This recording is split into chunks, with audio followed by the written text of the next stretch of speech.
Welcome to the Peaceful Power Podcast. I'm your host, Andrea Claassen, and today I sit down with Sandra Rojo. Sapphire training helps the on-the-go woman feel more energetic, find her inner peace, and become more powerful by creating a fitness lifestyle she loves. Sandra and I had an awesome conversation. She is a life coach, and she also has a bachelor's degree in psychology. So we talk about how that plays a role into her life coaching, and basically all about kind of finding your journey to your authentic living. That's her business name, and that's a lot of what we talked about today is how to live that authentic life, and how we can do that by journaling, through self-development, finding our true calling. What if we're struggling to find our purpose? So we really chatted all about various ways for you guys to help step into you and find that connection to you again.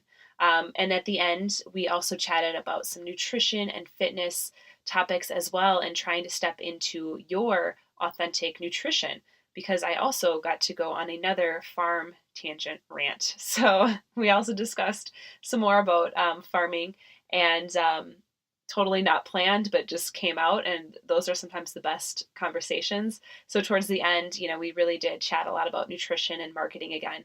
So that seems to be a theme that's coming up, and something I guess that I'm passionate about, as well as on top of minds for my guest as well. So I'm glad to share that information with you guys, some kind of just uncut, hey, here's our thoughts, and take it or leave it. But this is, some of the stuff that we have to be aware of as consumers. So that's what we got for you guys today. I hope you enjoy today's episode, because I know I loved listening to Sandra's voice. I think she's such a soothing voice.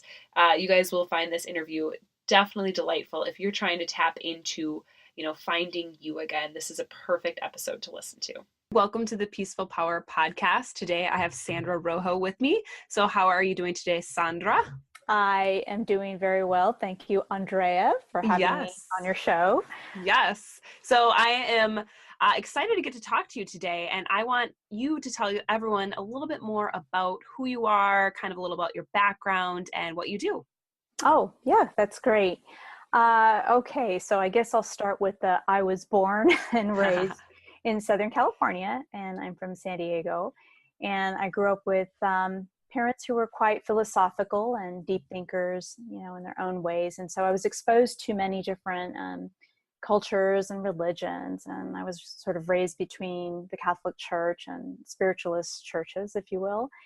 And I also grew up in a household where my parents fostered critical thinking and self-development, processes. And, we're talking about the 1970s and 1980s, at a time where the concept of personal development was not at all mainstream. It was only really reserved to psychology theorists and things like this. But nonetheless, progressive spiritual texts made this kind of knowledge available. So it was really through my interest in spirituality that began very early in childhood that set the tone for what I do today as a personal development coach. And along with my parents' guidance, questions were encouraged in my family, and we sort of discussed them. And so all of this was a huge part of my upbringing, and I naturally gravitated to the style of communication. And it also nurtured my already curious nature. So I never knew it was going to lead me to what I've been doing for over 15 years now. I entered college, studied psychology and life coaching, and continued, to become credentialed in niche areas under the umbrella of personal development, such as leadership and health and wellness, behavioral coaching, nutrition, spirituality, kind of all of that. And so it really just hit home for me. So, I was truly blessed to have had this upbringing early in life. And also I say blessed because my life dramatically changed when my parents divorced, and my life revealed to be quite challenging. So having had the exposure I did helped me survive the emotional upheaval that I would come to experience from a broken home. And then when I was about 23, I relocated to Italy and lived there for 12 years. And I did a lot of mentoring and coaching there as well, and involved in other altruistic organizations. And I still have clients there. So hopefully I can go back soon and do some more teaching there. Wow. So that's really cool. So kind of your journey started young, which I think is not common for a lot of people that I talk to or have had on the show. So, that your parents introduced you to all of those different ideas. Is that kind of how you got started with studying psychology then? Is that kind of where your interest started, was just at a young age? It really was. My mother I had very progressive parents for that time. And when I say progressive, I'm not speaking necessarily politically. I'm just saying just very open-minded in that way. And yeah, definitely I would say it really began there.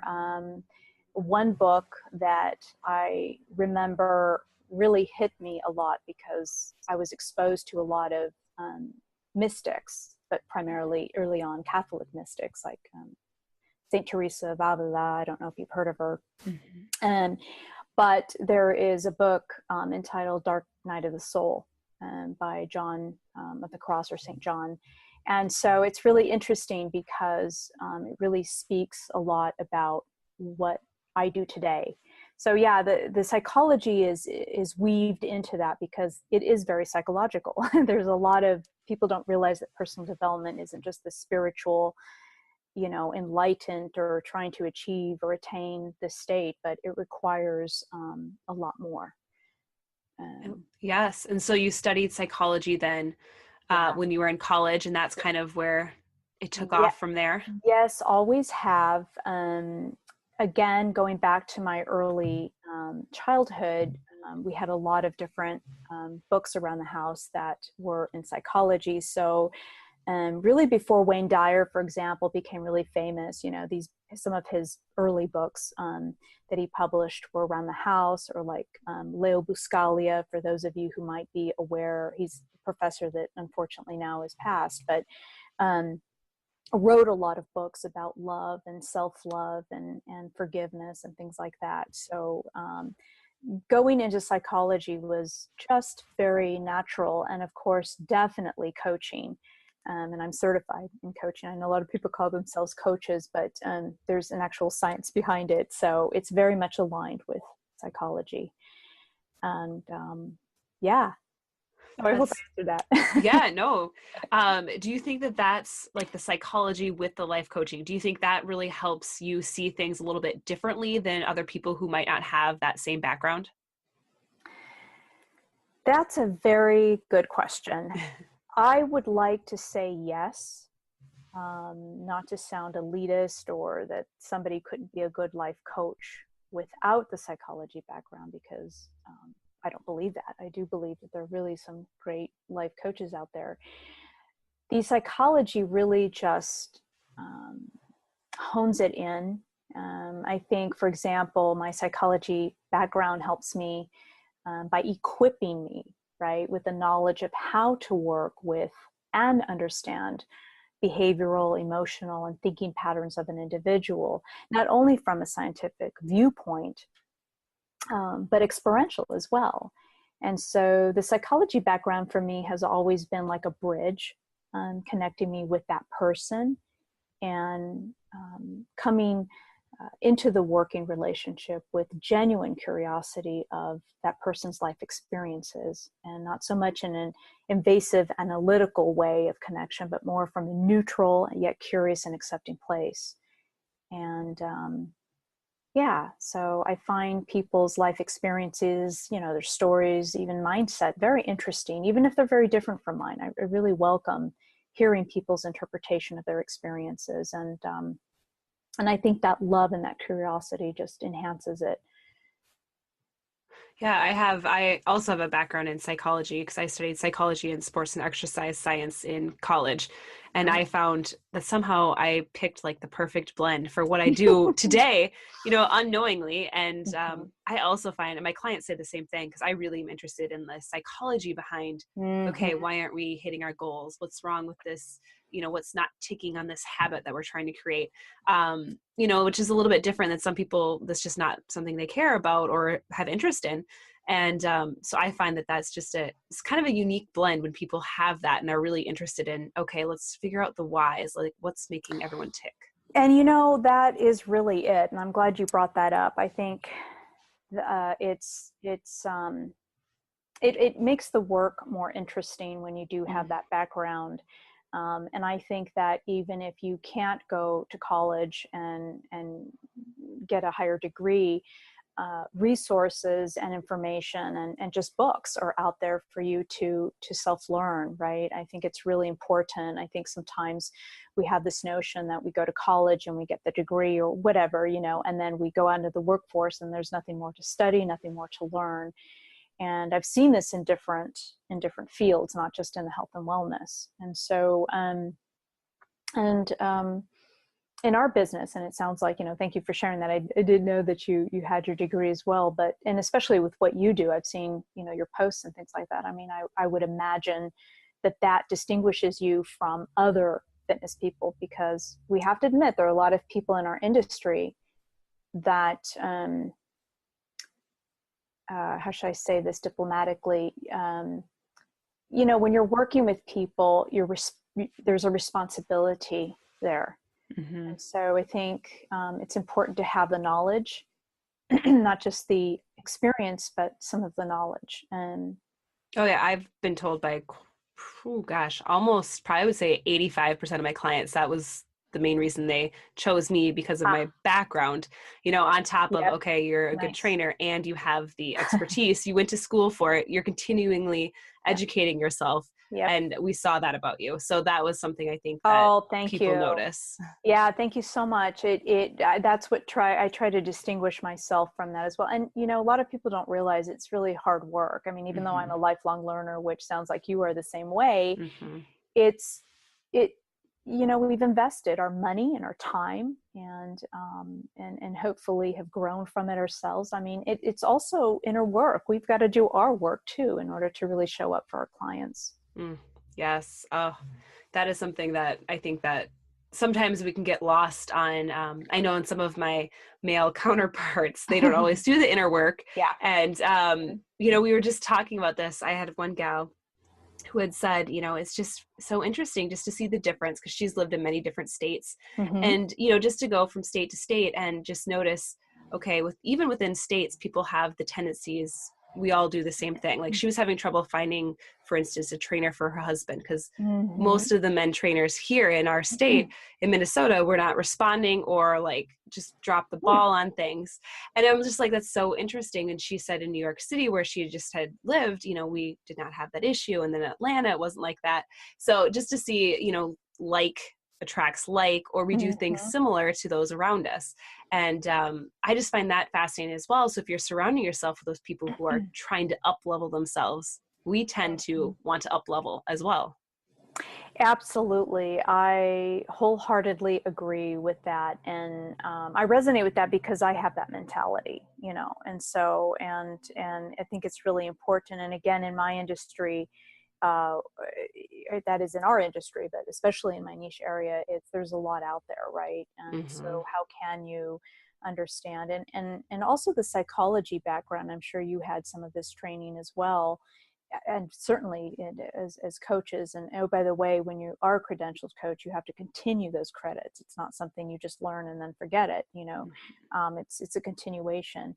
But it's really what I love about it. There's a code, like the International Coach Federation that talks about, by the way, International ICF is really known for being the best in the world to train coaches. Just for those of you who might not know that. But it's really this code of conduct, right? This criteria that therapists have, for example, and also coaches. And so I really believe in that. I really believe in doing that inner work, of showing up, being respectful, and having those healthy boundaries, and really just being prepared and present for my client, rather than doing something like, willy-nilly. And I think that that's what you and I can hold by having that higher degree. Yeah, no, I agree with that. And I think that I kind of want to talk about your business name, because I think this plays a role into this conversation. So your company's name is Journey to Authentic Living. So, that's definitely like something that's been out there. I guess probably this past year that I've heard, just like living authentically. So many people have different definitions of that. I want to know, what is your kind of company's stance on that definition? Yeah. Oh, so much to say. And it's funny about the name thing, but we called for short JTAL, a Journey to Authentic Living. But yeah, in order to fully appreciate the definition of authentic living, I really feel it's important to understand a concept that I was exposed to while studying psychology. And it's referred to as eudaimonia, and it's Greek in origin. And there's so much to say about eudaimonia, as really all the subjects we're going to talk about today, or that you're going to facilitate for us. But it's the realization of valued human potential that is not conceived as a mental state or a positive feeling or a cognitive appraisal of satisfaction, right? It's rather a way of being and a way of living. So eudaimonia is something, Aristotle talked about it at length. In fact, on my website, I've got a lot of info on my website, and I know a lot of people don't have time to read, but I just felt this is so important. This is really about, who we are, human potential. And eudaimonia can also be translated as human flourishing, for example. And but the essence is authentic living. And you're right, if you don't mind me just going off real quick on a tangent. Oh, go ahead. I've had Journey to Authentic Living for a number of years, but never really put myself out there with social media. So yeah, you're right. It was like I was telling my husband, I said, oh brother, I'm not a trendy person, and so here we go with this Journey to Authentic Living. But it's there, and what can you say? But this concept of Journey to Authentic, or eudaimonia, if you will, resonates with me because I have long felt, as did many of these philosophers and researchers, for example, existential theorists such as Abraham Maslow or Rollo May, if anybody remembers them or studied them, that says that regardless of our circumstances, we have the potential to transcend our basic life needs and engage in self-actualization, or live as we define it authentically. And unfortunately, most people have been conditioned to live a life based heavily upon the expectations, desires, and goals of others for them, as opposed to one devoted to one's individual purpose. And I truly believe that not living authentically is perhaps the single biggest impediment to living a rewarding, meaningful, and fulfilling life, and is the root cause of many life challenges, from chronic illness to individual personal development. That's such an interesting topic, I think. And I agree with you. Like, I was just listening to another podcast talking about this 10-year-old girl had asked her parents, because they're living in an RV for an extended period of time. They, just however long they want to. And they're traveling across the US, and, they're in Washington, DC on a subway. And the girl had asked her parents, why is everyone so unhappy? And the dad was like, I don't want to tell her, because they're all going to work, because here we are, we're getting to travel and, having fun. And everyone was, down on their cell phones, looking down and not paying attention to basically people around them. And I'm like, wow, that's just an interesting example of people probably not living an authentic life and not being happy with what they're doing. And I think we see that so much. And I don't know, what are some pieces of advice for people who are like, well, I have to work, I have to have a job, but how can I, even fulfill just a slice of me? Like, I want to get back to me again. That's a very good question. I mean, it's, it kind of begs, what the importance of the authentic life. And it's kind of part of it. There's different nuances to what you're talking about. And, I think this is really the key point, is awareness. We have to really bring awareness into our bodies, into our consciousness. I'd like to sort of gently challenge all of us, really. Only until we become really aware of our behavior, of our belief, our belief system, our thoughts, our emotions, and how conditioned we can be by others and our environment, does then true authenticity show up, or having that slice of who you are, or what you want to do. It's questioning ourselves within the context of life, meaning a situation, right?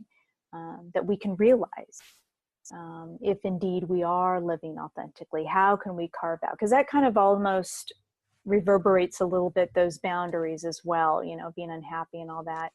But again, just that kind of quick reminder again to talk about, the living authentically really ties into how conditioned.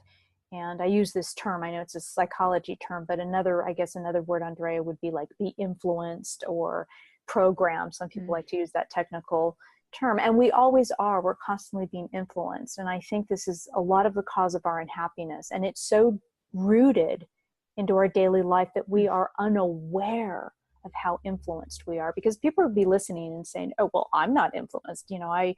I beat to my own drum, or whatever those examples are. And it's like, yeah, you kind of do. But when we start looking at it, we need to really bring it in. And so influence is also our belief systems, our thought patterns. So as long as we are unaware of the outside influences, we cannot live in our true authenticity. I mean, true authenticity really comes from our core, and that's where we'll be able to find the time and find that slice that you were talking about.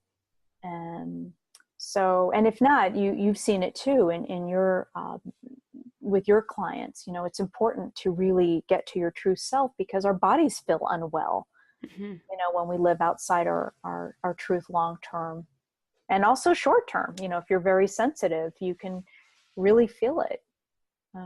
Oh yeah, I've definitely seen that, where people will run themselves into the ground, just from working too much and just pushing on something that they know is not what's making them happy. And that's tough for, me to see, when I'm like, oh, I know it's not an easy switch, but it can be an easy switch, if you just change the perception. And I think some of that too is like just that self-development. And I know that you're big into that as well, but for those people trying to make those little switches, where is a good place for them to start? Do you recommend like books, podcasts, or journaling, anything like that? Well, I always think that journaling is a great tool. They used to call it writing in your diary a long time ago. Oh yeah, I used to do that. Yeah, there you go. You lock it up and make sure. Yep. But yeah, hide it from my brothers. Hide it from everybody, But I think that the journal, there's something magical about getting that pencil or pen and just writing out. And actually, there's some really great books. The author escapes me. I can always get that for you, and you can maybe share it with your listeners. But we don't have to be perfect at writing or anything like that. But definitely, there's something that's activated in the brain when we start to journal and write about how we're feeling. I do a lot of, at Journey to Authentic Living, we do mindfulness training and we do mindfulness coaching. So, awareness would be another. I used that word before, but really mindfulness. I think that we have, especially in the United States, we've become so out of touch with our physical bodies as well. And I would love to get your take on this, because you really work, it sounds like, with people on that level as well. Oh yeah. But people are so out of touch with their bodies. It's so taboo, it's okay to talk about sex. It's okay to all of these things that are out there, and we see a lot of, like I said, sex and stuff like that. But then when it comes down to talking about intimacy and talking about the way we feel, we find it so difficult, right? It's kind of the superficial, and it's interesting because sex is such a big topic, and it's so interesting to everybody, of course, because it talks about pleasure, but we don't go into our bodies. We don't drop down as mindfulness teaches us, and some Zen Buddhists would teach, to what's going on in the body. And so I think that a good place to start is bringing awareness to your body. What are you feeling? How are you thinking? What are those patterns going through? What is the self-critic saying inside of you? That to me, really, it sounds kind of simple and maybe nothing magical or exciting, but I really believe that at least that's my personal and professional experience, that people are just so out of touch with the way they feel, so they can't make those changes. I mean, if you're living so outside of your body and outside of yourself and looking at everybody and comparing yourself and wishing you were the Kardashians and wishing you were thin or wishing you were, well, you're living outside of yourself. Mm-hmm.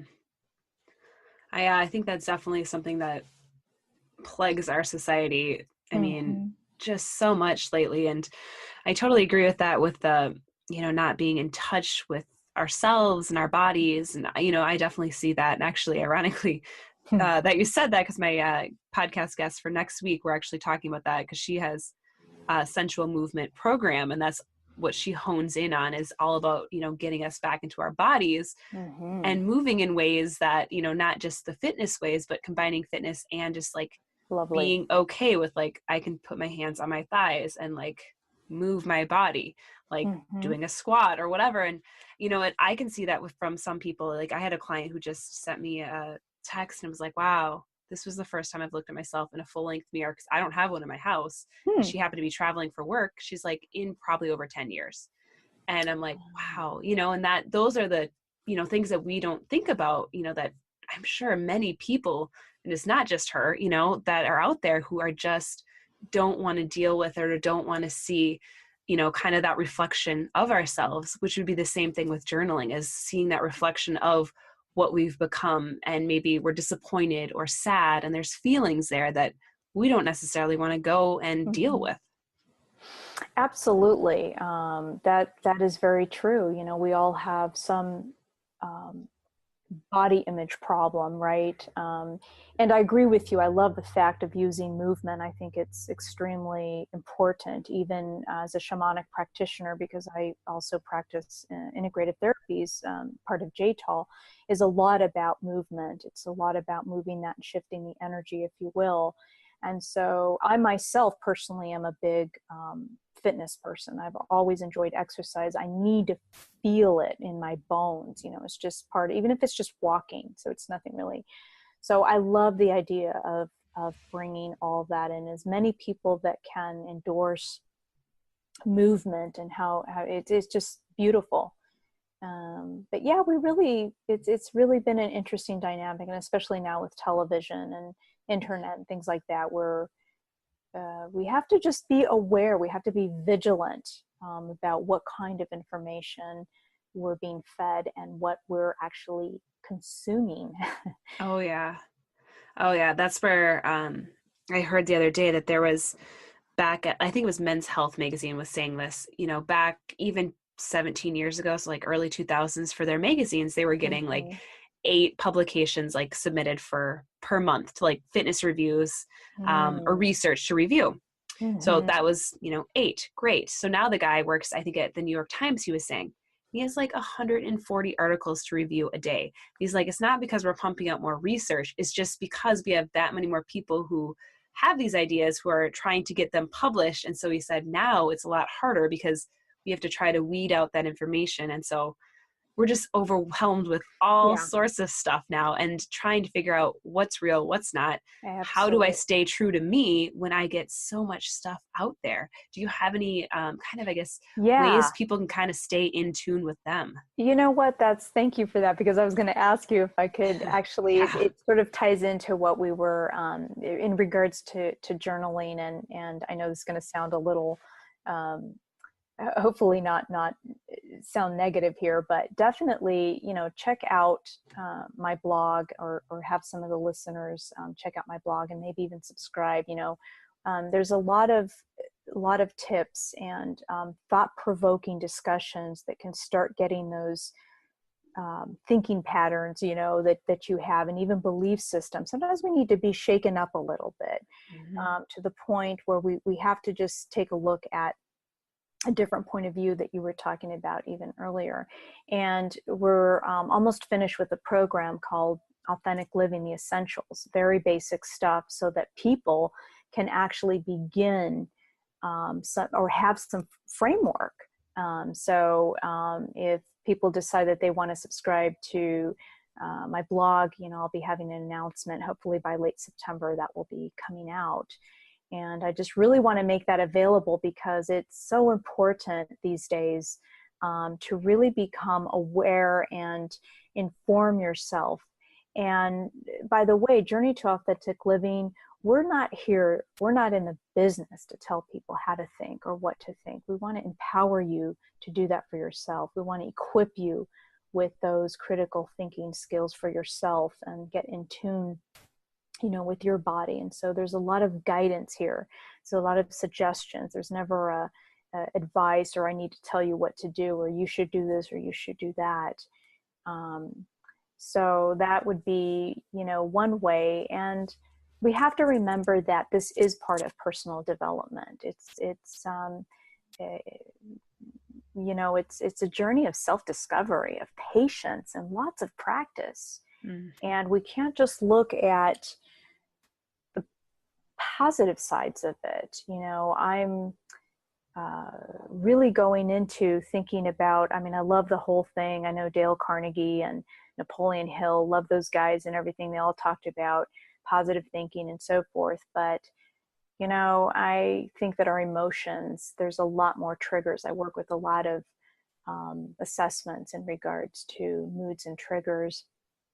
And people can't really just think themselves out of something. You can't think yourself out of a problem, and really going into the plane of where the emotions reside sometimes needs to be looked at, before we can actually work on the thought. And so I don't know. Yeah, could you have an example of that, or could you expand on that? Let me see if I have an example of, well, let's take something. Well, I had a client not too long ago, and she had been overweight her whole life. And she was an older woman, and she had, we discovered that there were a lot, she couldn't lose weight. That was her main thing. And she came in saying that she wanted to lose weight. This was her number one goal. And I told her on the first day that this was something that, let's not focus on losing weight. Let's focus on you and the things that you want from your life and what you don't want, and things like that. And let's leave the weight there. Let's not just, okay, you've got to stop eating this and then you're done. And by the way, even though I can help people with this, it's not really the main focus of losing weight. But it was really interesting because she came with her own SMART goals. So, the acronym for SMART: specific, measurable, attainable, and so forth. So she would come up with her goals, and every time we would meet the following week, she would never do them.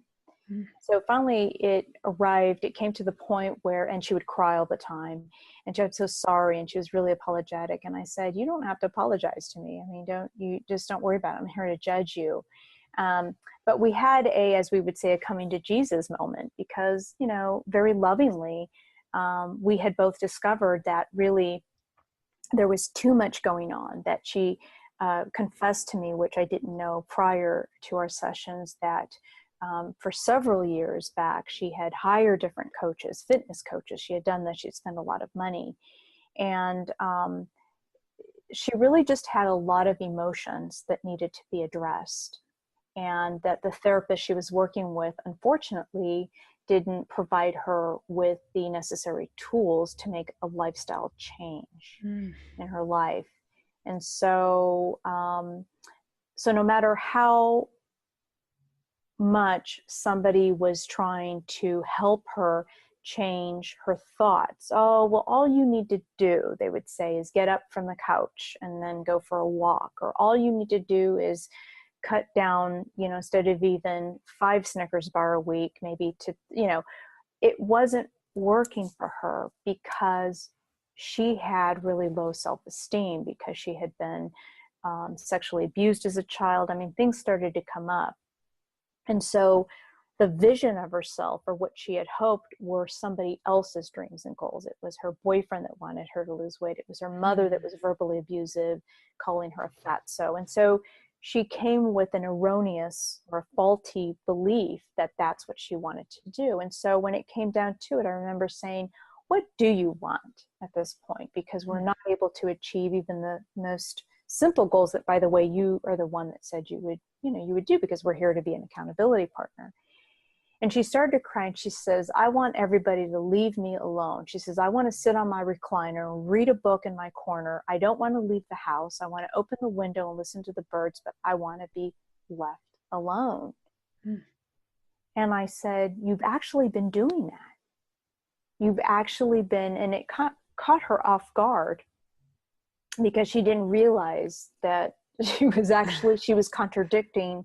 Do you see that? So in the end, it was just like, you've been doing that. And it wasn't sarcastic. I didn't say it sarcastically, but it was like, this is really what you want to do. And who am I to tell you that, okay, you might be over 350 pounds, but as you know, Andrea, we really can't change people. They have to have that readiness for change within them. So all the coaches and all the therapists that she had had throughout her life were unable to change the thought, because the emotions, the feelings, she was too bogged down with it. So I think it's really important to sort of tackle what's going on, how are you feeling, along with beliefs and thoughts, but not thoughts isolated, if that makes sense. No, yeah, that was a good example of that. And, you know, just seeing that. So did you stop working with her, or like, what is the next step for that person? Would you say, hey, let's keep trying? Or do you say, okay, that's what you want, this is what it is? Yeah. In her situation, actually, she was crying, you know, apart from I want everybody to leave me alone type of thing, to kind of chuckling. She was almost kind of laughing at the same time. And I just said, this is who you are right now. You are being authentic. This is really what you want to do. And she felt a great relief. She told me, she said, after all these weeks, I feel the heaviness lifted off from my shoulder. So I guess the takeaway, or several takeaways, but one of them is what I said earlier, that we can't change other people. They have to have that readiness for change. And then the second thing is that I was helping her accept where she was, right? Because we want to meet the client where they are. And so it was just accepting that she was at the moment incapable.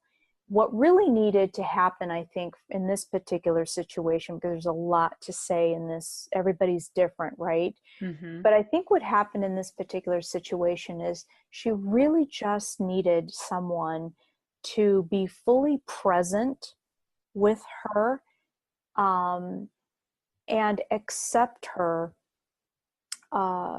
objectively and deeply, if that could make sense.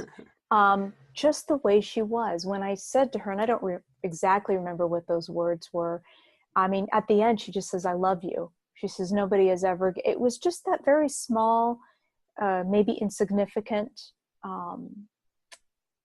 those words that probably to somebody else wouldn't mean anything, but for her, it was just really there. She just needed to be accepted. She wanted somebody to say, it's okay to sit in your recliner, eat your bonbons or whatever it is that you're doing. And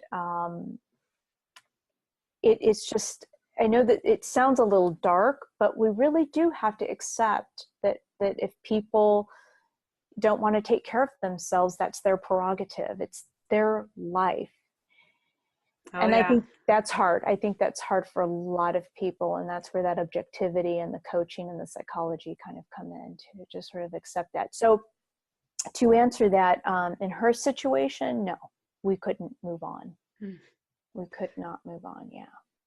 So I think that's something that I always tell people too, is one of the questions, I kind of ask basically, is this something that you want to do, like when they start a new fitness program or whatever they're embarking on? Because sometimes if people are coming at it like, no, actually, my spouse wants me to, or my friend does, it never pans out, and I tell them, I'm like, from my experience, this is usually the case, because people have to want it for themselves, whatever goal or whatever that might be. And if they don't want it, I can't make them want it. Right. And that sounds kind of similar in this situation with what you had. It's perfect what you said. That's exactly it. And actually that's what coaching teaches, right? We can never, and so sometimes therapy, again, everybody's different. Not every coach is the same, not every therapist, doctor, so forth, right? Everybody's different. If I had her earlier, I think that there would be some definitely different approaches, not to badmouth anybody. It's just that by evaluating her and realizing some of the stuff she had been through, and she was fatigued by the time she got to you. Yeah, she really was. That's a good point. And her struggle was just, again, that conditioning. So she could never really be her true, authentic self. And when we say that, well, when we think about true, authentic self, we think of somebody that is very, I don't know, whatever comes into images that come into mind that are happy-go-lucky, shiny people. Yep. But sometimes being truly authentic is just, it's a being, it's a state of being. And we are not the judge to say it's good, bad, negative, or positive. To us, we would not choose that, but it's her journey.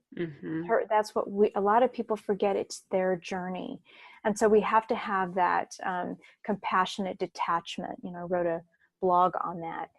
Actually, it was a 2-part blog on that. So it's just really about being detached, even with our own spouses and our own family members. It's a really great practice to say, wow, okay, I love you and I want to take care of you. And this is, but again, it's their journey. Oh yeah, I work on that with my husband, because he doesn't always eat or won't eat some of the healthier stuff that like I'll cook for me and my son. And so I'm like, okay, I just have to let it go. And I finally just stopped, trying to force it and be like, no, you need to keep trying tomatoes until you like them. Like, he doesn't like them. Like, that's not a struggle I need to keep forcing, just kind of move on, and that was one, Rich Roll's podcast, because his wife kind of was a guest on one of them, and she had shared what she did to get him, not necessarily, she didn't want him to be vegan, but now he is, because she stopped forcing it. She's like, once I stopped saying, hey, this is how I think you should be, and kept jabbing that into him, and I just gave him space, then slowly but surely, now this could be like 10 years down the road, he made transitions into that lifestyle. And so like sometimes I have to remember that too when I'm working with my husband or trying to, I'm like, no, I just need to give him space to find what works for him. And if he wants to, ever try working out or different eating styles, I am here. But until then, I am just letting him do his thing. Well, I think that's a great way to live, really, and it's a good practice. Congratulations that you arrived to that, because I also have other clients that are quite not there, and actually colleagues which are more aligned to your niche area, and it's still like, oh, this is kind of interesting. They're like watching, and of course I study nutrition as well some, and it's interesting. I'll put this out there, but I don't believe that one should be eating health bars all the time. I know people sometimes eat all these health bars. Like, we're not really getting food. It's not a substitute for food, but yeah, I think it's, and also, if you don't mind me saying something, because we were talking about the vegan, I used to be, especially when I lived in Italy, there was a certain way I ate, which was, I don't know if you've ever heard of macrobiotic. I have, but I'm not familiar with yeah. it. And it is kind of meatless, and it is meatless, and no real animal protein from what I remember. And so there's just a certain criterion I would go from this and that, because I've always had a lot of allergies, and I still believe in eating a certain way, but I also think that the industry has really, again, we have to be very careful. And of course, this is just my opinion, and I'm not saying that I'm speaking the truth, because I would never want to come off that way. But my personal and professional experience and where I'm at right now is I just don't feel that paleo or vegan, or I don't know, whatever you want to call it, is a one size fits all situation. I 100% agree. Okay. Yeah. Because a lot of people, and we see it like on our Instagram feed and stuff, right? I do, people promoting and this and that. And you know what, that's okay, as if that's something you feel that you, but it's more important, I think, because I've worked with a lot of people who have chronic illnesses and are struggling. I myself had anemia when I went, when I didn't have any animal product, and that's kind of a long story, but so I just really, it's interesting because here's another wave of trendy stuff. It's like, oh, you have to eat a certain way because this is, well, maybe in your blood or in your ancestry, you can't eat this or that, whereas somebody else probably could. So again, this implies, if you can hear this, it reverberates that authentic living, it's self-discovery, it's unique, it's your own person. So it's almost like you have to discover what fits you.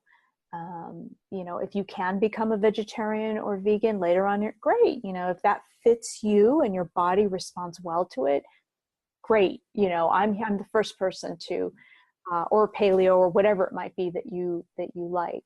But again, I think people run into things or start endorsing or embracing things without really understanding their body. Thus, we come back to the, how does somebody begin to understand themselves? And it is through self-examination, and it is about getting in touch back to our bodies. Does my body respond well with raw broccoli, or does it respond better with just steamed broccoli? And I'm just kind of giving maybe a banal example, but I always want to come back to the person. I think that I feel really called to go to work with a person uniquely, individually, for that situation and for their well-being. Yeah, I completely agree with that, because I think that's where some of the marketing, it's a marketing game, and trying to get people to do things based on whatever the hot fad is, and trying to, it's all about the dollars. Like I was telling, I come from a farmer's, and so my dad and my brothers are farmers, and my brother has, Nice. I don't know what kind of pigs they are. I should know. Berkshire, I think, might be right. I'm not 100% sure. Yeah. And he was like, oh, this is great bacon, and they're going to sell this bacon. Mm-hmm. And I told him, I'm like, well, this is going to hit the paleo people really well, because paleo, they like their bacon. Yeah. And so, and then he's like, well, do they eat it that much? I'm like, well, I don't know. The posts that I see, they do a lot. And so for him, and it was funny because my dad's like, oh, I would bacon maybe like once a month. And this is, these are farmers who like grow this, because like it's not great for the body to have bacon every day. Yeah. So those are the things where I'm like, oh, but people probably don't know, if they're in the paleo, in that marketing movement, that when they talk about it, it doesn't mean that it's an everyday choice. And so that's where I think some of that stuff gets muddied down, and people try to stick to things instead of saying, hey, does eating bacon every day feel great to my body? Maybe that is a great point. I'm so glad we're on the same page with this. I totally agree with you. And this because you work with it, that it's just kind of a shoot off of essential fatty acids. People forget, like we've had a chronic obesity problem in this country. When I returned from Italy in 2004, I couldn't believe it. My jaw dropped. It's the obesity. I'm not just talking about overweight. I'm talking about like people in the wheelchair, I was really shocked. I I mean, I'd come by and visit to the States, but I just was like shocked. And we're finding with research, and you would know this info more, that, this low fat, non-fat stuff is kind of what seems to be, or the latest research, getting people into trouble. So we're not ingesting, well, I mean, some people are, the good olive oils and things like that. But that essential fatty acids are important as well. I don't know what your thoughts are on about that, because that they say that helped increase the obesity apart from sugar as well, and the corn syrups and all that other stuff. But oh yeah, there's lots of like rabbit hole there, because I was just reading an article with olive oil and saying that basically the olive oil that we have here is not even what they have probably over in Italy, because they were saying in Europe they do not have the same olive oil that we have. And it's, even if you buy the nice expensive extra virgin olive oil, you're not getting that same quality. And then it kind of went into the meat, which I already know, just I have to do a solo show sometime on some of the stuff from being in the farming industry and just seeing it. Okay, this is what the farmers say, and they've been working with these animals. My dad's been a farmer for over 60 years, so like this is some of the actual truth. And that's just what I think is missing in some of this, because most people don't know farmers. I'm still blessed that I know farmers and I know them firsthand. And so we're just kind of out of touch with where our food's coming from and what's true, what's not. We see what the media wants us to see. And I think that's just who knows what's right, who knows what's not anymore. I agree with you. And I have total, you're talking to somebody who has total respect for farmers. And I really do. And I think there's a lot of misinformation. Of course, I believe now for a really long time, and I was always told I was an oddball because I could kind of feel the manipulations that were going on. I mean, the biases sometimes in research, unfortunately, that happens. And especially our media. And that you're really, that I would listen to a podcast on that. I think that we need to talk to farmers more, and we need to talk about them more. And we do need to talk about our food resources. And then of course the government is kind of involved and how they've exploited farmers. And so, I think I would encourage you. That sounds like, I really find those topics interesting.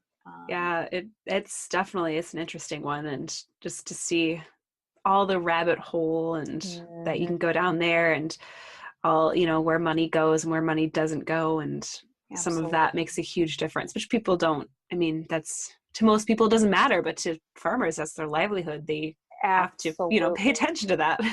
Yeah. And I think they're vilified a lot. I think even people who hunt, to be honest with you, without getting sorry, but I just think people are vilified. Again, we have to really be careful. We can't just be, well, because of this or because of that. And we just have to really come into something with a true understanding and objectivity. And we have to listen to each other, and we have to dialogue more about these kind of topics. And that's what I try to do. Even I have a YouTube channel, then that's what I try to do as well. I don't know, I'm going to have you on for an interview about this. But yeah, we need to come from a place of understanding. And I think having lived in different countries and so forth, one would be, surprised at that people that you would think, or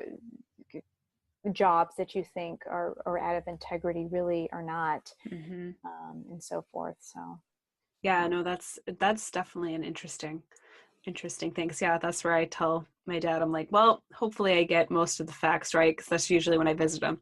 And I'm like, is this right? And he's like, yep.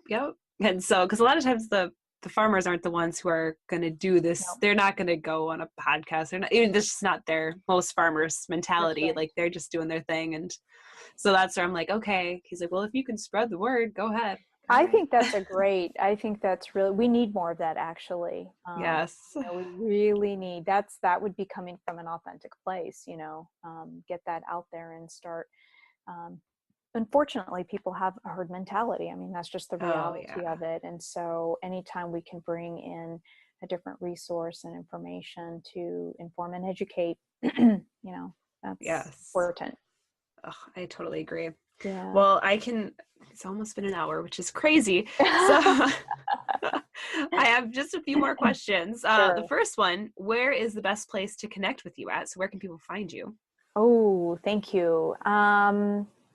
I don't know if you want to do it on here by voice, but I have a website, and then I can give you my email address.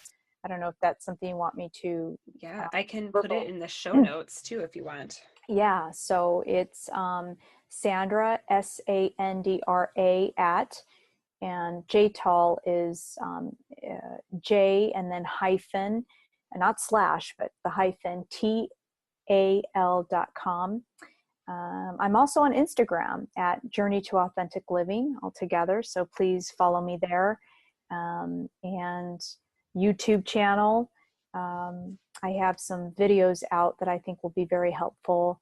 And like I said, the subscription to my blogs, that's www.journeytoauthenticliving.com, or if it's easier, again, www.j-tal.com,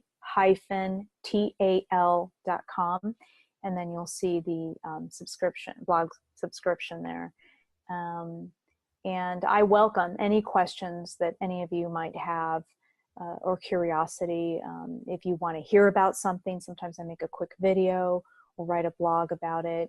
I love working collaboratively with the community, Mm. that follows me, and people. I really get a lot of inspiration from everyone. I think everyone's life is important, and I love the fact that I can really see and feel that human potential of each individual. I love that. Mm. And then now my final question for you.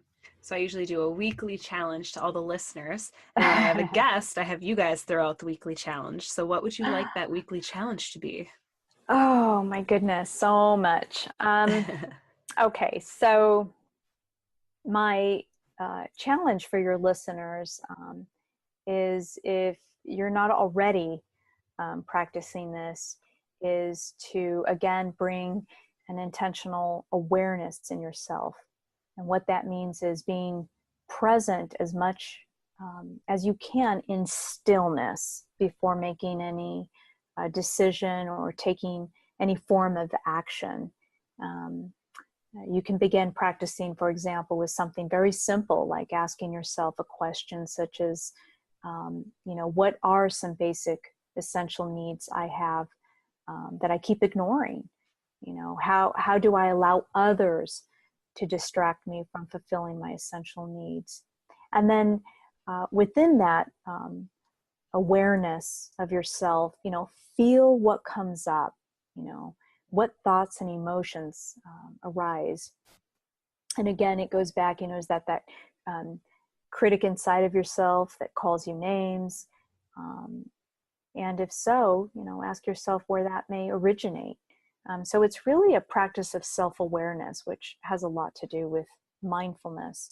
It seems simple and maybe like, oh, why is she doing this? But actually, when before making a decision or taking any form of action, when we can just sit and with it for a while, because they're really, unless it's an emergency or a life death thing, people can wait, situations can wait. And I think we're not doing that enough. And so we're just going on automatic pilot, and we're just making decisions out of emotion, or we're making decisions willy-nilly. And then we end up falling into stress, regret, grief, because, oh, why did I do that? Or, oh, I could have done that differently.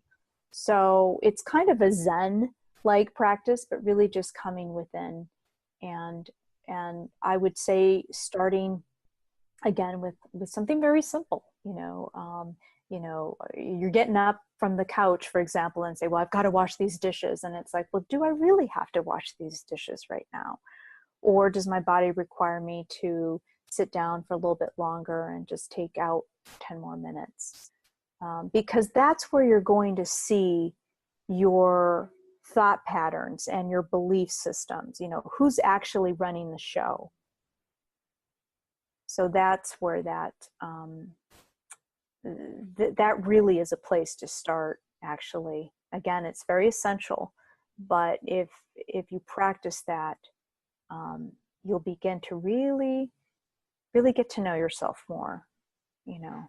Oh yeah, that's something that I'm like, I should have done that before I've made some decisions throughout my business career. I was like, we shoot from the hip sometimes, and we're like, yes. And then we're like, maybe that wasn't the best investment I could have made. Yeah. And I think that's a way. I do want to say one last thing, is that we are constantly, for those of you listening, we like to think in our ego and our mind that we're in control of things, but we're not. We're only in control, and we've heard this before, we're only in control of our person and our little, inside our little capsule. We are in control of that, what comes out of our mouth and things like that. And so I think it's really important to practice this, because then you'll get to see how influenced you are. And it doesn't mean it's good or bad. It's just that a lot of people are stressed out because they really are living from other people's expectations of them. Yes. Oh, that is such a good point to end on. And I think that's definitely something, kind of bringing it all full circle and, coming back to you and honoring yourself. Thank you so much for being on today, Sandra. I've learned so much and had a great conversation with you. Same here. And you have a good one. I'll see you on Instagram as well. Yes. So everyone, you guys go out there and spread your peaceful power. Thank you so much for listening to the Peaceful Power podcast. And if you want more information about today's show, head on over to AndreaClaassen.com, where you can also find my free guide to working out for your body type. And if you haven't already, I would love it if you could rate and review the show over on iTunes and share it with any of your friends that you think would benefit from hearing the Peaceful Power message. Thanks again, and go out there and spread your peaceful power.